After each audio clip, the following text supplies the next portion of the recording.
S, வீடு, schools, hotels, store room இங்கெல்லாம் partition wall கட்டணும்னாலும் இப்போ பில்டிங் போனஸோட first choice Renocon Rapid Wall Panels. இப்போது புதிய அறிமுகம் ஆச்சி ஹோட்டல் சாம்பார் 50 கிராம் ரூபாய் 20 மட்டுமே. No compromise. உங்க சைடுலயும் எங்க சைடுலயும். It's a GT promise. GT Holidays, South India's #1 travel brand. Aadhan news நேயர்களுக்கு வணக்கம். நான் கவி பாரதி. 2026 சட்டமன்ற தேர்தலில் மக்கள் யார் பக்கம் இருக்காங்க அப்படின்னு சொல்லி ஒவ்வொரு தொகுதியாக சென்று கேட்டு தெரிஞ்சுட்டு இருக்கிறோம். அந்த வகையில் இன்று ஆளுந்தூர் வந்திருக்கிறோம். இங்கே இருக்கக்கூடிய மக்கள் யார் பக்கம் இருக்காங்க, இந்த பகுதியில் நீண்ட காலமாக தீர்க்கப்படாத பிரச்சனையாக என்னெல்லாம் இருக்குது அப்படின்னு அவர்களிடமே கேட்டு தெரிஞ்சுக்கலாம் வாங்க.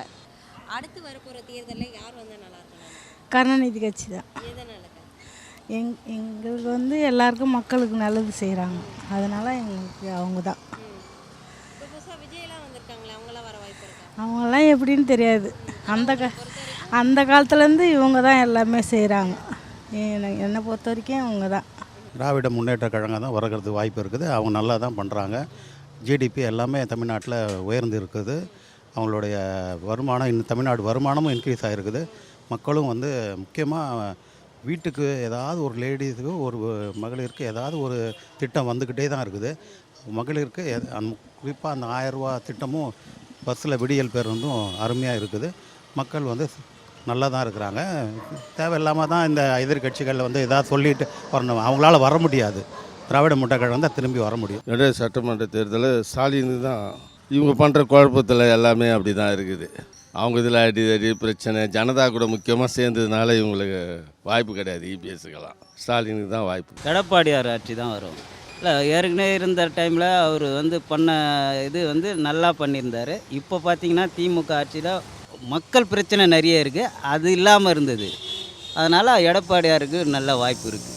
மக்களாக தேர்ந்தெடுத்தால் தான் எந்த அரசும் முடிவு பண்ண முடியும். இப்போதைக்கு அரசியல்வாதியில் பேர் ஸ்டாலின் இருக்கார். நெக்ஸ்ட்டு விஜய் இறங்குறாரு. நிறையா எங்கள் பக்கத்தில் ரோடு வசதி கிடையாது. மாட்டுத்தாவணி பக்கத்தில் இருக்கிறேன். ரோடு வசதி எதுவுமே கிடையாது. சாக்கடை வசதி கிடையாது. அரசியல்வாதியை அவங்க வேலையை தான் பார்க்குறாங்க. மக்கள் ஓட்டு போட்டு அதுக்கு அவங்களுக்கு தான் சுதந்திரம். யாருக்கு? அரசியல்வாதி. எங்களை மாதிரி மக்களுக்கு சுதந்திரம் கிடையாது. இந்த அரசை விட இந்த அரசு நல்லா பண்ணிகிட்ருக்குல்ல. மக்களுக்கு கல்விக்கு, மருத்துவத்துக்கு, பெண்கள் இடஒதுக்கீடு எல்லாமே ஒன்பது பண்ணின்னு தான் இருக்கேன். குறைபாடுகள் இருக்கும், எந்த கட்சியிலையும் குறைபாடு இருக்கும். நிறைவான எது நன்மை இருக்கோ அது மக்களை போய் சேருதுன்னா அது இந்த கட்சி தான், இந்த ஆட்சி தான் வரும் மறுபடியும். அதில் எந்த மாற்றம் இல்லை. எனக்கு வந்து நல்ல ஆட்சி வரணும். நேர்மையாக யாராவது நடத்துகிற மாதிரி யாரும் வரணும். ஏழைகளுக்கு நல்லது செய்யணும். ஏன்னா பஞ்சம் இல்லாத ஒரு இதாக வரணும். நான் எல்லா கட்சியும் யாரையும் நான் இது பண்ணுறது கிடையாது. கலைஞர் இருந்தார், எம்ஜிஆர் இருந்தார், ஜெயலலிதா, எல்லாத்தையும் நமக்கு ஒரே மனுஷன். எல்லாத்துக்கும் ஓடக்கூடிய ரத்தம் ஒரே கலர் தான், அதை மாற்ற முடியாது. அதனால் வந்து எனக்கு யார் வந்தாலும் சம்மந்தம் நல்லது செய்யட்டும், மக்களுக்கு நல்லது செய்யட்டும். திமுக வந்தால் எங்களுக்கு நல்லது. எங்களுக்கு அவர் தான் நல்லா பிடிக்கும். அதனால் எங்களுக்கு செய்கிறாரு. அதனால் அவர் நல்லாயிருக்கும். அவர் வந்தால் நல்லாயிருக்கும். ஒரு தலைவர் ஸ்டாலின் ஐயா தான் வருவார். இல்லை, நாங்கள் எங்களுக்கு வந்து தூங்கும்போது எழுப்புனாலும் வந்து அவர் நினைப்பு தான். தலைவர் கலைஞர், அதுக்கு அடுத்தது இவர். ஸ்டேட்னா திமுக தான் வரும், அதாவது ஸ்டாலின் தான் வருவார். இன்றைக்கி வந்து ஒரு பாதுகாப்புன்னு சொன்னாக்கா தமிழ்நாட்டுக்கு அவர் தான், திமுக அணி தான் செய்ய முடியும். வேறு யாரும் செய்ய முடியாது பாரம்பரியமாக வந்து. அதனால் நிறைய பேர் இருக்காங்க. செஞ்ச திட்டங்கள்லாம் வந்து பெண்களுக்கு வந்து நல்ல சலுகை இருக்குது. பஸ்ஸில் எல்லாம் இங்கே டவுனில் தெரியாது, அதிகமாக வில்லேஜ் பக்கம்லாம் பார்த்தீங்கன்னா அந்த 1000 ரூபாய்ன்றது பெரிய விஷயம். அவங்க குடும்பத்தை நடத்திடுறாங்க. பசங்க வந்து படிக்கிறதுக்கு பெண் பிள்ளைங்களுக்கு ரொம்ப வசதியாக இருக்குது. சப்போஸ் அரசாங்க ஊழியர் இறந்துட்டா கூட சரி, பெண் பிள்ளைகளுக்கு இன்சூரன்ஸ் போட்டிருக்காங்க. அவங்க காலேஜ் படிக்கிறதுக்கு ஃபுல்லாக அமௌண்ட்டு வந்து இந்த கவர்மெண்ட்டு கட்டுறேன்னு சொல்கிறாங்க. இந்த மாதிரி திட்டங்கள்லாம் நல்லா இருக்குது. டிஎம்கே தான் இப்போது ஓரளவுக்கு இதுவாக இருக்குது. வேறு எதுவும் தெரியல. எல்லாம் அவங்களும் சரியாக நிறைய ஊழலாக இருக்கிறதுனால இப்போது இவங்களது ஓரளவு பரவாயில்ல. ஆளுங்கட்சி பரவாயில்ல. இப்போது எடப்பாடி தான் ஜெயிப்பார். அவர் நல்ல நாட்டுக்கு நல்லா செய்வார், எல்லாம் பண்ணுவார், எல்லாம் செய்வார். அவர் இப்போ வந்து விஜய் வந்து கொஞ்சம் நல்லாயிருக்கும்னு நினைக்கிறோம். ஏன்னா இப்போ புதிய தலைமுறைகள் நிறைய பசங்களுக்கெல்லாம் இது பண்ணுறாங்க. விஜய்க்கு வாய்ப்பு இருக்குது ஓரளவுக்கு. விஜய் தான் எனக்கு அவரை பிடிக்கும், அதனால் விஜய் தான். பிஜேபி வரணும். இருக்கிறதுலே ஊழல் இல்லாத கொஞ்சம் இது வேறு ஒன்றும் இல்லை. இன்றைக்கி இல்லைனாலும் அடுத்த வருஷம் இல்லை அடுத்த வருஷம் கண்டிப்பாக வரும். என்னை பொறுத்த வரைக்கும் டிஎம்கே தான் வரும் இந்த தொகுதியில். நல்லா ஓரளவுக்கு பண்ணுறாங்க, நல்லா ஆக்டிவாக இருக்குது. பட் என்ன ரோட்டில் பிளாக் ஆகுது, டூ வீலர்லாம் விட்டு யாரும் கேட்க மாட்றாங்க சொல் பேச்சு. நீ என்னத்துக்கு சொல்கிற, உன் வேலையை பாருன்றாங்க. அந்த மாதிரி இருக்குது. பட் தெருவெலாம் நல்லா இருக்குது, டிராஃபிக் ஓவராக இருக்குது. பட் இந்த ஆட்சி நல்ல ஆட்சி தான், இருந்தாலும் கஷ்டமாக பொழப்பு அன்னாடம் தள்ளுறதுக்கே கஷ்டமாக இருக்குது. இப்போதைக்கு செய்கிறது நல்லா செஞ்சுக்கிறாரு, இதே வந்தாலும் நல்லா தான் இருக்கும். மூணாவது ஒருத்தர் வந்தால் நல்லா தான் இருக்கும்.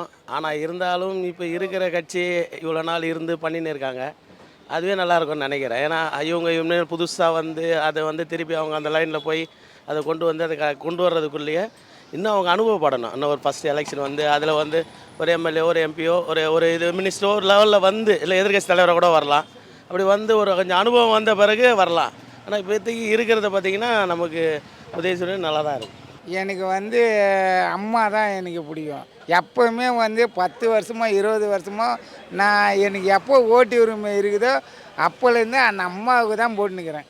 இந்த விஜயெல்லாம் வந்து இப்போ தான் வந்து அது சினிமாவில் வந்து அரசியல் பேசலாம், சினிமாவில் வந்து அரசியல் பேசிட்டு இப்போ அரசியலில் வந்துக்கிறாரு. ஆனால் அரசியலில் வந்து நிலையா நின்று மக்களுக்கு நல்லது செய்வாரா செய்ய மாட்டாரான்னு தெரியாது. ஆனால் நாங்கள் என்ன சொல்கிறது, அவன் நல்லதை செஞ்சால் சரி, வரவன் நல்லது செய்யணும், அவ்வளோதான். வேறு நாங்கள் என்ன சொல்ல போகிறோம். எங்களுக்கு இந்த திமுக தான், நான் அப்போத்துலேருந்து திமுக தான், வேறு எதுவும் கிடையாது. எங்களோட கருத்து வந்து டிஎம்கேவே இருந்தால் ஓகே. புதுசாக வந்து குழந்தைகளுக்கு வந்து காலையில் உணவு திட்டம் கொடுத்துருக்காங்க, நம் புதல்வன் திட்டம் கொடுத்துருக்குறாங்க. ஸோ இதெல்லாம் வந்து மக்களுக்கு நல்லது பண்ணியிருக்கிறாங்க. டிவிகேவை பொறுத்த வரைக்கும் இப்போ தான் அவங்க புதுசாக வந்திருக்கிறாங்க. ஸோ அரசியல் களம் எப்படி இருக்கும் அப்படின்றது தெரில.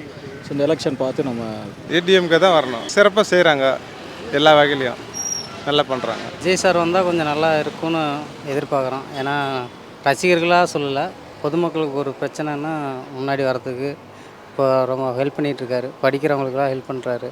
இந்த மாதிரி பொது விஷயத்துக்கு வந்து யூஸ் ஆகணும்னா விஜய் சார் வந்தால் கொஞ்சம் நல்லாயிருக்கும் எதிர்பார்ப்பு. சீமான் வந்தால் நல்லாயிருக்கும். அவர் எல்லா நுணுக்கும் தெரியுது, அடிமட்டத்துலேருந்து எல்லாத்தையும் தெரிஞ்சு அலசி ஆராய்ஞ்சு பார்த்து சொல்கிறாரு. இதே திமுக வந்தால் தான் நல்லாயிருக்கும். மகளிர் பணத்திலிருந்து, பஸ் பாஸிலிருந்து, பிள்ளைங்கள் படிப்பிலிருந்து, படிப்பு சத்துணவுலேருந்து எல்லா உதவியும் நிரந்தரமான பணியை செஞ்சுருக்காங்க. அதனால் நான் திமுக விரும்புகிறேன். மாற்று கட்சி வர்றதுக்கு அபிப்பிராயம் கிடையாது, ஆனால் இதுவே நல்லா இருக்குது. ஒரு இப்படி கண்டினியூ பண்ணாங்கன்னா நல்லாயிருக்கும். டிஎம்கே தான் ஓரளவுக்கு எல்லாமே நல்லா பண்ணுறாருல்ல, அதனால தான். இப்போ இருக்கு வரது நல்லா தான் இருக்கும். இது லைமாக கொடுக்குறாங்களே, எல்லாமும் நாங்கள் இலவசமாக பஸ்ஸில் வரோம், எல்லாமும் 1000 ரூபாய் எங்களுக்கு வருது. எப்படின்னே தெரியல, எதுவும் வந்தால் நல்லா இருக்கும். எடப்பாடி பழனிசாமி வருவார் என்று என்னுடைய நம்பிக்கை. இது நம்பிக்கை தான், இது தீர்மானம்லாம் கிடையாது, முடிவுன்னு இல்லை, என்னுடைய நம்பிக்கை அது கன்ஃபார்ம். ஆமாம், அவர் வரணும்னு நான் ஆசைப்பட்றேன், கன்ஃபார்ம். மக்களுக்கு யார் நிறைய தொண்டுகள் செய்கிறாங்களோ அந்த இது வாய்ப்பு இருக்குது. இளைஞர்கள் ஓட்டு தான் இந்த ட்ரிப்பு கொஞ்சம் அதிகமாக இருக்குதுன்னு தோணுது, புரியுதுங்களா? ஏன்னா இருக்கிற ஆட்சி வந்துட்டு நல்லா தான் பண்ணிக்கிட்டு இருக்காங்க. இருந்தாலும் பிளவுபடும் போது உங்களுக்கு வந்துட்டு ஓட்டுகள் பிரியறதுக்கு வாய்ப்பு இருக்குது. அதனால் முடிவு எதுவுமே சொல்ல முடியாது, கூட்டணி பொறுத்து தான் அதாவது வின் பண்ணுறதை பொறுத்து நம்ம சொல்ல முடியும். விஜய்ன்றதை விட வருவாங்கன்றதை இல்லை, ஓட்டு சதவீதம் வாங்கலாம். வர்றதுக்கு வந்துட்டு வாய்ப்புகள் சொல்ல முடியாது, பட் ஓட்டு ஸ்ப்ரெட் ஆகும், அவ்வளோதான். டிஎம்கே வந்தால் ஓகே தான். டிஎம்கேல வந்து எல்லாருமே சம்பாதிப்பாங்க, அவங்களும் சம்பாதிக்க விடுவாங்க. இப்போ மற்ற கட்சிலாம் பார்த்தீங்கன்னா அது மாதிரிலாம் கிடையாது. இப்போ ஏடிஎம்கேலாம் சொல்லவே தேவையில்லை, அவங்க என்ன நிலைமையில் இருக்காங்கன்னு அவங்களுக்கே தெரிய மாட்டுது. இப்போ புதுசாக விஜய் வந்திருக்காரு, விஜய் என்ன பண்ண போகிறாருன்னு அவருக்கே தெரியாது, ஆனால் சொல்கிறாரு இதை பண்ண போகிறேன் அதை பண்ண போகிறேன்னு. ஆனால் என்ன பண்ணுவார்னு தெரியாதுல்ல. டிஎம்கே இது வரைக்கும் நம்ம பார்த்துக்கிட்டே இருக்கோம் என்ன பண்ணுவாங்க அப்படின்ட்டு. ஸோ அதனால் நல்லா பண்ணுவாங்க. ஒன்று வந்து ஏடிஎம்கே வரணும், இல்லைன்னா டிஎம்கே வரணும், ரெண்டில் ஏதோ ஒன்று வரணும். மாற்றி போட்டால் நல்லா இருக்கும். ஏடிஎம்கே வரட்டும் 5 வருஷம், அப்புறம் 5 வருஷம் மாற்றி வரலாம்ல. இப்போ விஜய் சீமான்லாம் இருக்காங்க, அவங்களுக்குலாம் அதெல்லாம் வேலைக்கு ஆகாது. இவங்க அடிப்படையில் இருந்து நல்லா அனுபவசாலியே. இப்போ புதுசாக வந்தால் எப்படி அது இதில் கொஞ்சம் டப்பாக தான் இருக்கும் எல்லாமே. எதையே நம்ம நிர்ணயமாக சொல்ல முடியாது. எல்லோரும் பல கட்சிகள் இருக்குது இல்லையா? இப்போ 2-3 கட்சிகள் புதுசாக வர வந்திருக்குது. அதில் வந்து வர்றதுனால எல்லாமே கொஞ்சம் டப்பாக தான் இருக்கும். அதை நம்ம வந்தால் முடிஞ்ச பிறகு தான் சொல்ல முடியும். மக்கள் தான் முதல்ல சிந்திச்சு வாக்களிக்கணும். ஃபர்ஸ்ட் ஆஃப் ஆல் வந்து யார் ஜெயிக்க போகிறாங்க அந்த கருத்து கணிப்பு கேட்குறோம் இல்லையா, மக்கள் எப்போ ஜெயிப்பாங்கன்னு பார்க்கணும். ஸோ ஃபஸ்ட்டு வந்து மக்கள் சிந்திச்சு வாக்களிக்கணும். நம்ம நாட்டில் எவ்வளோ பிரச்சனை இருக்குதுன்னு தெரிஞ்சுக்கணும், நம்ம ஸ்ட்ரீட்டில் எவ்வளோ பிரச்சனை இருக்குதுன்னு தெரிஞ்சுக்கணும், நம்ம இருக்கிற இடத்துல என்னென்ன பிரச்சனைகள் இருக்குன்னு அனலைஸ் பண்ணணும். டர்ட்டி பாலிடிக்ஸ் எங்கெங்கெல்லாம் இருக்குன்றதை தெரிஞ்சுக்கணும். அதை தெரிஞ்சுக்கிட்டு மக்கள் ஓட்டுக்கு ₹1 காசு வாங்காமல் ஓட்டு போட்டாலே கரெக்டாக வரும். இதில் பார்த்தீங்கன்னா நீங்கள் சொன்ன கட்சியில் எல்லா கட்சியுமே ஓட்டுக்கு காசு கொடுத்துட்ருக்காங்க. ஆக்சுவலாக மக்கள் மனநல கண்டிப்பாக மாறினா தான் மாற்றம் வரும். மக்கள் ஓட்டுக்கு காசு வாங்கக்கூடாது, அதுதான் பேசிக்கே. விஜய் வந்தால் நல்லா இருக்குன்னு பார்க்குறேன். இப்போ ஆட்சி மாறினா கொஞ்சம் மாற்றம் கிடைக்கும் அப்படின்னு சொல்லிட்டு நான் எப்போவுமே வந்து ஏடிஎம்க்கு தான் போடுவேன் ஓட்டு. இப்போ இந்த வாட்டி மாற்றம் கொஞ்சம் இருக்குது, அது போக போக தான் தெரியும். நம்மளுக்கு எந்த பிரச்சனையும் கிடையாதுங்க, நல்லா தான் போயிட்டு இருக்குது. ஏரியாவே பிரச்சனையாக தான் இருக்குது. மெயினாக அதை தண்ணி, அந்த மழை காலத்தில் தண்ணி கொஞ்சம் இது இருக்காது. தண்ணியே தான் ரெண்டுமே பிரச்சனை. ஒரு சில நேரம் வந்து தண்ணி இருக்காது, ஒரு சில நேரம் வந்து தண்ணி ரொம்ப அளவு கடந்துருக்கும். இன்னும் கொஞ்சம் உள்ளெல்லாம் போனால் சாதாரண ஒரு மழை வந்தாலே தண்ணி தேங்கி நிற்கும். ஸோ அந்த மாதிரி நிலமை தான் இருக்குது. ரோடு தான் பிரச்சனை. மழை பெஞ்சா வெளியே வரவே முடியல, தண்ணி நிற்கிது. கரண்ட்டு பரவாயில்ல, அப்பப்போ வருது, எப்போ சாமி ஆப்பாவும் சரியாயிடும், அதெல்லாம் ஒன்றும் பிரச்சனை இல்லை. ரோடு தான் உங்களே இந்த ரோடு தான் நிறைய பிரச்சனை இருக்குது நம்ம ஏரியா ரூட்டில். அதுதான் பிரச்சனையே அதிகம், ரோடு தண்ணி பிரச்சனை நிறைய இருக்குது. எங்கள் ஏரியாவில் எதுவும் சொல்லிக்கிற அளவுக்கு பிரச்சனைலாம் ஒன்றும் இல்லை, நல்லா பண்ணுறாங்க. தண்ணி பிரச்சனை, ரோடு பிரச்சனை நல்லா கொஞ்சம் பண்ணின்னு வராங்க. கார்பரேஷனில் கொஞ்சம் நல்லா ஒர்க் பண்ணுறாங்க. எங்கள் ஏரியாவில் ஃபஸ்ட்டு அரசியல்வாதிங்க சரியில்லை. ஏடிஎம்கே பாலிடிக்ஸ், டிஎம்கே பாலிடிக்ஸ்னு இருக்குது. பொதுவாக வந்து மக்களை வந்து கரெக்டாக பார்க்கணும். இந்த ஆட்சி வந்தால் பார்க்குறது, அந்த ஆட்சி வந்தால் பார்க்குறது, அப்படி பார்க்கக்கூடாதுல்ல. ரோடுலாம் சொல்கிறதுலாம் ஒன்றும் இல்லை, மற்றபடி ஓகே தான். இப்போ நடுவில் வந்து ஃபுல்லாக இடிச்சிட்ருக்காங்க, அது எதனால் இடிக்கிறாங்கன்னு தெரியல, ஃப்யூச்சரில் தான் தெரியும். எங்களுக்கு முதல்ல இந்த பஸ் ஸ்டாண்டை க்ளீன் பண்ணி கொடுக்கணும். ஃபுல்லாக சுற்றி ஒரு இதாக இருக்குது. ரெண்டாவது ட்ரைனேஜ் வசதி ரொம்ப கம்மியாக இருக்குது. இந்த ஏரியாவில் ட்ரைனேஜே இல்லை, அந்த தண்ணி இல்லை, ட்ரைனேஜே இல்லை.